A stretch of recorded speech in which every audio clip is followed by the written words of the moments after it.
अस्सलाम वालेकुम नाजरीन, ड्रामा सीरियल बेरूब के नेक्स्ट एपिसोड में आप देखेंगे मेड आकर फलक को सारी बात बताती है कि किंजा ने क्या चाल चली। मेरी बात तो उन्होंने सुनी नहीं। तैमूर साहब से उन्होंने गलत बयानी की और मुझे काम करने भेज दिया। अब ऐसे में फलक को समझ तो सारी आ चुकी है कि ये सारी किंजा भाभी की ही चाल है। तो वो और ज्यादा परेशान हो गई। तैमूर को फिर से कॉल करती है तो उधर तैमूर भी ऑफिस में परेशान हाल ही बैठा है। ऐसे में फलक की उसके पास कॉल आई थी, दोनों की तकरार होने लगी।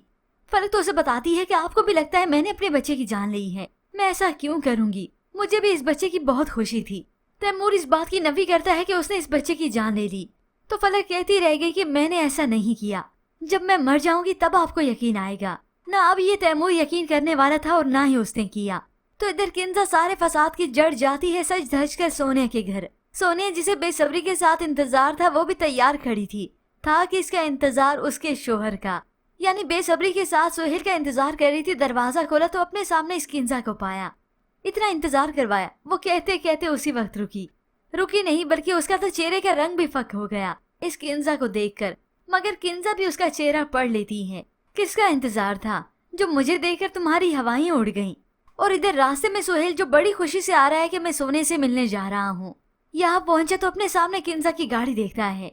ये देखकर तो वो परेशान हो जाता है। अब तो वो उल्टे पाँव में वापस जाएगा, यानी अपनी गाड़ी को रिवर्स गियर लगाकर यहाँ से 9-2-11 हो जाएगा कि अगर किंजा ने मुझे यहाँ पर देख लिया तो कयामत आ जाएगी। जबकि दूसरी जाने फलक जिसकी कॉल ड्रॉप कर दी इस तैमूर ने, आखिर वो उसके ऑफिस जाती है। ऑफिस गई तो इन दोनों की फिर से तकरार शुरू हुई।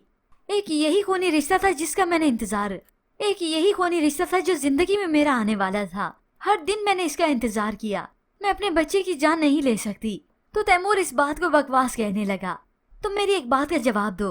तो फट से फलक अपनी बात रखती है कि आप मेरी बात का जवाब दें। मैं घर से बाहर नहीं जाती, किसी से मिलती भी नहीं हूँ। तो वो मेडिसिन मेरी दराज में क्या कर रही थी? आपने इस बारे में सोचा? अब ये सुनकर तो वो भी सोच में पड़ गया। मगर जरूर तैमूर इस बात को इस वक्त इस सोच को खत्म कर देगा।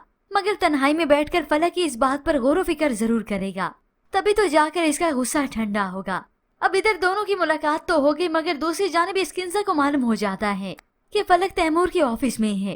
सेक्रेटरी ने जब बताया कि मिसेस फलक मिलने आई हैं, तो वो सुनते ही हैरान हो गई कि मैं तैमूर को इतनी देर से कॉल कर रही हूँ, वो मेरी कॉल पिक क्यों नहीं कर रहा। तो अब उसे इस वजह का मालूम होता है, जिसे सुनकर वो डर में मुब्तला होगी कि कहीं इन दोनों की सुलह ना हो जाए, कहीं तैमूर उसकी बात मान न ले, कहीं उसे माफ न कर दे।